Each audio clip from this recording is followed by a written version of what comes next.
નમસ્કાર. અમારે સદાયને માટે આદરણીય, અમારા વંદનીય એવા પેન્શનર મિત્રો, નિવૃત્ત કર્મચારી મિત્રો, ભાઈઓ તથા બહેનો, સ્વાગત છે આપ સૌનું આપણી આ યુટ્યુબ ચેનલ ભાવેશ મકવાણા ન્યૂઝમાં. તો પેન્શનર મિત્રો, આજના વિડીયોમાં આપણે વાત કરવાના છીએ એક પેન્શનરો માટે એક સારા સમાચાર આવ્યા છે તેના વિશે. તો દરેક માટે એક ફિટમેન્ટ ફેક્ટર માંગવાને બદલે એસોસિએશને વિવિધ પગાર સ્તરો એટલે કે પગાર લેવલો માટે 5 ફિટમેન્ટ ફેક્ટરનો પ્રસ્તાવ મૂક્યો છે. તો ખાસ કરીને આજના વિડીયોમાં પેન્શનરો અને સરકારી કર્મચારીઓ બાબતે ખૂબ સારા એવા સમાચારની વાત કરવાના છીએ. તો આજનો વિડીયો તમે ખાસ કરીને અંત સુધી જોઈ લેજો. અને હજી સુધી જો આપણી આ ચેનલ તમે સબસ્ક્રાઈબ ન કરી હોય અને જો તમે એક પેન્શનર અથવા સરકારી કર્મચારી અથવા નિવૃત્ત કર્મચારી હો તો આપણી આ ચેનલ અત્યારે જ સબસ્ક્રાઈબ કરી લેજો, કારણ કે આપણી આ ચેનલમાં તમને રોજે રોજ આવા જ નવા વિડીયો જોવા મળવાના છે મિત્રો. તો શરૂ કરીએ આજનો આ વિડીયો. તો વિગતવાર વાત કરીએ તો 8મા પગાર પંચના સમાચાર. તો 8મું પગાર પંચ નિયમિત પગાર સુધારણા કવાયત કરતાં ઘણું મોટું બની ગયું છે. તો પગાર વધારા અને પેન્શન અંગેની ચર્ચાઓ હવે રાષ્ટ્રવ્યાપી ચર્ચામાં ફેરવાઈ ગઈ છે. તો સરકાર તેના કર્મચારીઓને વાસ્તવિક રીતે કેટલું આપી શકે છે અને તે ચર્ચાના કેન્દ્રમાં એક દરખાસ્ત છે જેણે તમામ વિભાગોનું ધ્યાન ખેંચ્યું છે. તો એક પગાર સુધારણા ફોર્મ્યુલા જે કેટલાક વરિષ્ઠ કર્મચારીઓ માટે 400%થી વધુ પગાર વધારો કરી શકે છે. તો આ દરખાસ્ત Indian railway technical supervisors association એટલે કે IRTSA તરફથી આવી છે, જે 8મા પગાર પંચ સાથે ચાલી રહેલા પરામર્શમાં ભાગ લેનારા મુખ્ય કર્મચારી સંગઠનોમાંનું એક છે. તો દરેક માટે એક સામાન્ય ફિટમેન્ટ ફેક્ટર માંગવાને બદલે એસોસિએશને વિવિધ પગાર સ્તરો માટે અલગ 5 ફિટમેન્ટ ફેક્ટરનો પ્રસ્તાવ છે તે મૂક્યો છે.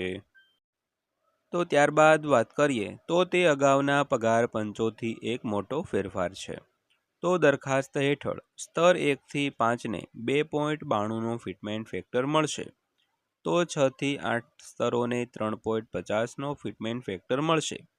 તેવી જ રીતે લેવલ 9થી 12ને 3.80, લેવલ 13થી 16ને 4.09 અને લેવલ 17થી 18ને 4.38 ફિટમેન્ટ ફેક્ટર મળશે.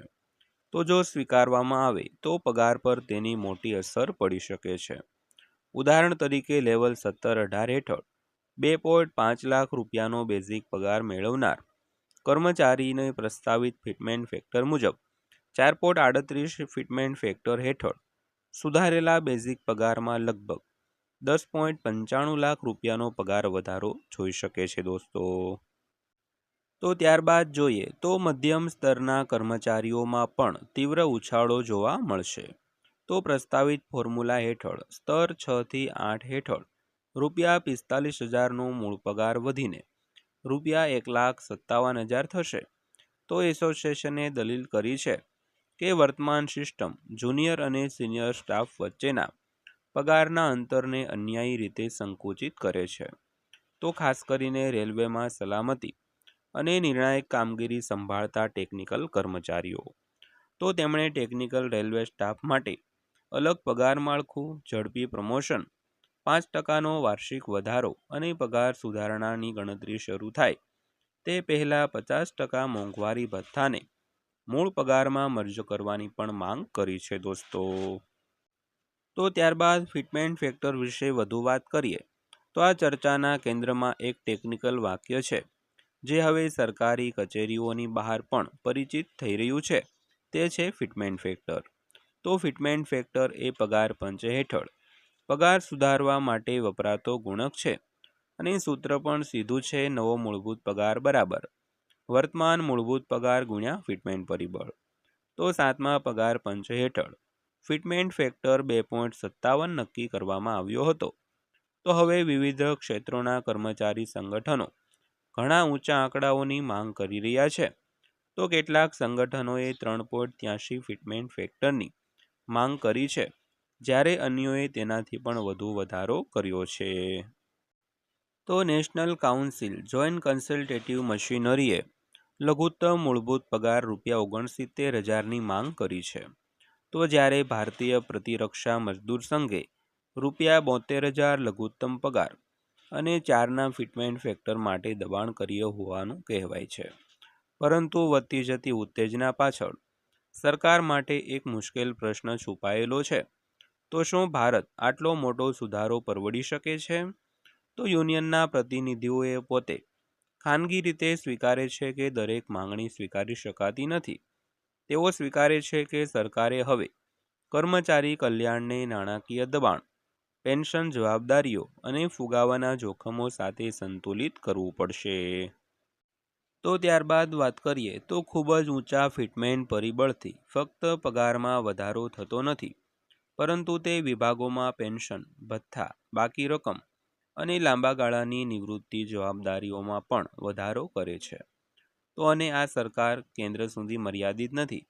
ઐતિહાસિક રીતે ઘણી રાજ્ય સરકારો પણ કેન્દ્રીય પગાર પંચોની ભલામણ પછી તેમના પગાર માળખામાં સુધારો કરે છે, જેનાથી નાણાકીય બોજ વધુ વધે છે. તો એટલા માટે હવે ઘણા આંતરિક સૂત્રો માને છે કે સરકાર આખરે મધ્યમ માર્ગ પસંદ કરી શકે છે. તો ફુગાવા અને ઘરગથ્થુ વાસ્તવિકતાઓ સાથે જોડાયેલી કેટલીક માંગણીઓને સહાનુભૂતિ મળી શકે છે, તો અન્ય માંગણીઓને મધ્યસ્થી મળી શકે છે. તો ત્યારબાદ વાત કરીએ તો 8મું પગાર પંચ ફેમિલી યુનિટ ફોર્મ્યુલામાં સુધારો. તો એક પ્રસ્તાવ જેને યુનિયનોમાં મજબૂત સમર્થન મળી રહ્યું છે તે છે કુટુંબ એકમ ફોર્મ્યુલાને 3થી 5 સુધી વધારવાની માંગ. તો કર્મચારી સંગઠનો દલીલ કરે છે કે આધુનિક પરિવારો દાયકાઓ પહેલાના કમિશન દ્વારા વેતન ફોર્મ્યુલા ડિઝાઇન કરવામાં આવ્યા હતા તેના કરતાં ઘણું વધુ આર્થિક રીતે તંગ છે. આજે ઘણા કર્મચારીઓ જીવનસાથી, બાળકો અને વૃદ્ધ માતા પિતાને સાથે મળીને ટેકો આપે છે. તો સાથે સાથે વધતા આરોગ્ય સંભાળ, રહેઠાણ અને શિક્ષણ ખર્ચનો સામનો પણ કરે છે દોસ્તો. તો આ દરમિયાન જૂની પેન્શન યોજનાની ચર્ચા પણ ફરી ચર્ચામાં આવી છે. તો ઘણા યુનિયનો ઓપીએસ પુનઃસ્થાપનની માંગણી કરવાનું ચાલુ રાખે છે. તો એવી દલીલ કરે છે કે રાષ્ટ્રીય પેન્શન સિસ્ટમ નિવૃત્તિ આવકને બજારના પ્રદર્શન પર આધારિત રાખે છે. પરંતુ કેટલાક કર્મચારી પ્રતિનિધિઓ પણ હવે સ્વીકારે છે કે વર્ષોના અમલીકરણ પછી એનપીએસને સંપૂર્ણપણે નાબૂદ કરવું હવે વ્યાવહારિક રીતે સરળ રહેશે નહીં. પરિણામે ઘણા યુનિયનો હવે સંપૂર્ણ રોલબેકને બદલે ઓપીએસ જેવા રક્ષણ પર ધ્યાન કેન્દ્રિત કરી રહ્યા છે. તો આમાં ગેરંટીકૃત pension mechanisms, DA linked pension સુરક્ષા અને લઘુત્તમ ખાતરીપૂર્વકના પેન્શન માળખાનો સમાવેશ થાય છે મિત્રો. તો ત્યારબાદ વાત કરીએ તો 8મા પગાર પંચના પરામર્શ તબક્કા વિશે. તો આ દરમિયાન 8મા પગાર પંચે પોતે જ સઘન પરામર્શના તબક્કામાં પ્રવેશ કર્યો છે. તો ન્યાયાધીશ રંજના પ્રકાશ દેસાઈના નેતૃત્વ હેઠળની પેનલે દિલ્હી અને અન્ય ઘણા પ્રદેશોમાં બેઠકો યોજી છે. તો તેણે હવે કર્મચારી સંગઠનો, પેન્શનર જૂથો અને સરકારી સંગઠનો સાથે રાષ્ટ્રવ્યાપી પરામર્શ કવાયતના ભાગરૂપે 6 અને 7 જુલાઈના રોજ ભુવનેશ્વરની મુલાકાતની જાહેરાત કરી છે. તો કમિશને લખનૌ, હૈદરાબાદ, શ્રીનગર, લડાખ અને જમ્મુ અને કાશ્મીરમાં પણ પરામર્શનું આયોજન કર્યું છે. તો દાવો ખૂબ મોટો છે. 8મા પગાર પંચની ભલામણોથી કેન્દ્ર સરકારના કર્મચારીઓ, પેન્શનરો અને તેમના પરિવારો સહિત 1.1 કરોડથી વધુ લાભાર્થીઓને અસર થવાની ધારણા છે મિત્રો. તો સરકારે 1946માં શરૂ થયેલી પરંપરાને ચાલુ રાખીને 3 નવેમ્બર 2025ના રોજ ઔપચારિક રીતે 8મા પગાર પંચની રચના કરી હતી.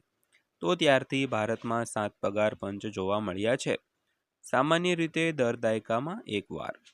જોકે આ વખતે ચર્ચાઓ વધુ જટિલ આર્થિક પૃષ્ઠભૂમિની સામે થઈ રહી છે. તો ફુગાવાની ચિંતાઓ હજુ પણ ઊંચી છે, પેન્શન જવાબદારીઓ વધી રહી છે અને રાજકોષીય દબાણ વધુ કડક છે. અને છતાં કર્મચારીઓની અપેક્ષાઓ કદાચ ક્યારેય આટલી મોટી નહોતી.